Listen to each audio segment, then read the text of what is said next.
আল্লাহর জিকির হবে, মুমিনের হৃদয় কেঁপে উঠবে। মানে যখন মুমিনের সামনে জাহান্নামের কথা বলা হবে, মুমিন বান্দা নিজেকে অসহায় মনে করবে, অন্তরাত্মা কেঁপে যাবে। মুমিন বান্দা যখন নিজের জীবনে পাপকে মিটাবার জন্য আল্লাহ করুণার সাগরে ডুব দিয়ে জীবনের সবগুলো গুনাহ মাফ করে দিবে। এটা হলো মুমিনের প্রথম গুণ। যখন তাদের সামনে আল্লাহ স্মরণ করে, আল্লাহর জিকির বলে হৃদয় কেঁপে উঠবে। আল্লাহর জিকির বললে আল্লাহ কি করে?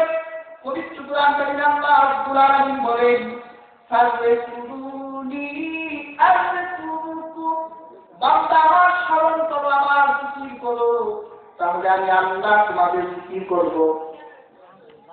জোরে বলে, যখন আল্লাহ জিকির করবে, আল্লাহ রাব্বুল আলামিন আরশে আযীম থেকে সেই বান্দার জিকির করবে। কেমন জিকির? আপনি বলবেন আল্লাহ, আল্লাহকে আরশে আযীম থেকে বান্দা বলবে না। আপনি যখন আল্লাহর নাম নেবেন, আল্লাহ রাব্বুল আলামিন আরশে আযীম থেকে বান্দার উপর রহমত ছাড়বে। আল্লাহর জিকিরকারী বান্দার উপর রহমত ছাড়বে, এমন রহমত ছাড়বে বৃষ্টির মতো। বান্দাকে আল্লাহ রাব্বুল আলামিন রহমত দিয়ে বান্দার জীবনের সব গুনাহ মাফ করে দিবে। এটা হলো মুমিনের প্রথম গুণ। 5টি গুণের কথা বলবো। মুমিনের দ্বিতীয় গুণ, وَإِذَا تُلِيَتْ عَلَيْهِمْ آيَاتُهُ زَادَتْهُمْ ঈমানা। যখন মুমিনের সামনে আল্লাহর কোরআন থেকে তেলাওয়াত হবে, কোরআনের কথা হবে, তখন মুমিনের ঈমান বেড়ে যাবে। তাহলে আল্লাহর কোরআনের কথা বললে ঈমান বাড়বে।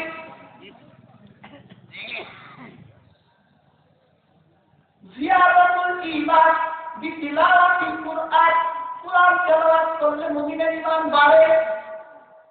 ঈমান দেখা যায়? ঈমান দেখছেন জীবনে? ঈমান দেখা যায় না। যে জিনিস দেখা যায় না, স্পর্শ করা যায় না, ধরা যায় না, ওই জিনিস কিভাবে বাড়ে? যখন মুমিনের সামনে আল্লাহ কোরআনের কথা হবে, মুমিনের ঈমান বাড়বে, মানে মুমিন তখন মজা পাবে। যখন মুমিনের সামনে আল্লাহ কোরআন থেকে কথা হবে, মুমিন কি পাবে? মজা পাবে। এত মজা মুমিন পাবে। ঈমানের হালাওয়াত যখন মুমিনের ভিতর চলে আসবে, ঈমানের মজা যখন মুমিন পাবে, তখন মুমিন তাকে ধরে যদি আপনি আগে ফেলে দেন, তখন ওই মুমিন বান্দা জীবন দিবে, তখন ঈমান দিবে না। এই যখন দৃষ্টান্ত আল্লাহ দুনিয়ার অবস্থায় ঈমানের হালাওয়াত, ঈমানের মজা আপনার বুঝতে হবে, ঈমানের মজা অর্জন করতে হবে। যখন আপনি ঈমানের মজা পাবেন, তখন দুনিয়ার যে কোনো শাস্তি আপনার উপর দেওয়া হবে। যদি ঈমান আমার অপরাধে আপনাকে কারাগারে নেওয়া হয়, আপনি যাবেন। যদি জীবন দিতে হয়, আপনি দিবেন, তবে ঈমান দিবেন না। যেমন হযরত সুমাইয়া রাদিয়াল্লাহু আনহা, খব্বাব, কুবাইর, বেলাল, রাসূলুল্লাহর অসংখ্য সাহাবীরা ঈমান আনার অপরাধে এত শাস্তি পেলেন। সুমাইয়া জীবন দিল, হযরত বেলাল এত শাস্তি পেল। হযরত বেলাল মুখের সাথে বেঁধে, ঘোড়ার সাথে বেঁধে হযরত বেলাল রাদিয়াল্লাহু আনহুকে ঘোড়া চালানো হলো মরুভূমিতে। হযরত বেলালের গায়ে মরুভূমির বালুরাশির ঘর্ষণের ফলে শরীর থেকে রক্ত প্রবাহিত হয়েছে। হযরত বেলাল শাস্তি পেয়েছেন, কষ্ট পেয়েছেন, তবে ঈমান ছাড়ে নাই।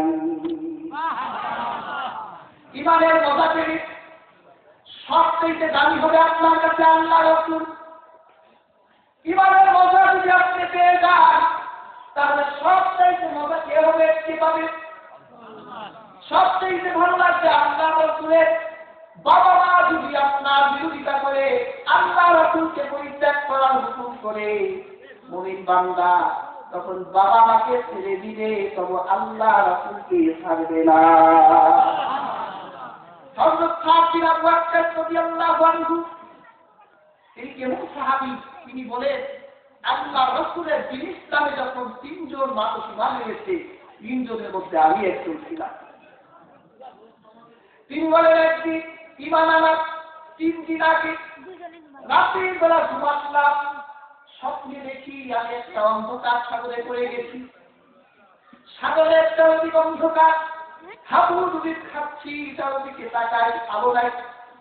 হঠাৎ দেখি অন্ধকার সেই সাগরের মধ্যে পূর্ণিমার একটি চাঁদ উদিত হলো।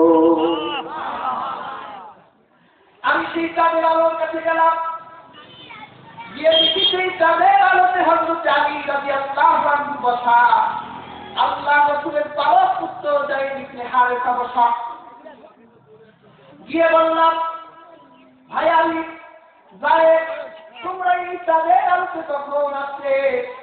বলল, কিছুদিন আগে এই চাঁদের আলোতে চলে এসেছি। হযরত বেলাল বলে, হযরত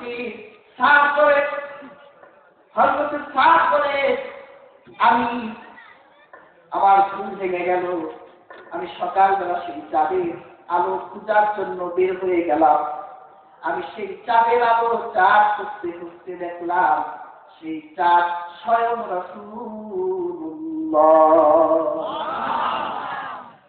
রাসূলুল্লাহ সাথে ঈমান এনেছেন হযরত আলী, ঈমান এনেছেন হযরত যায়েদ ইবনে হারেসা। আমি রাসূলুল্লাহর হাতে হাত দিলাম, বললাম, হুজুর কালেমা পড়া। আল্লাহ রাসূল আমায় কালেমা পড়ায় দিলেন, আমি মুসলমান হলাম।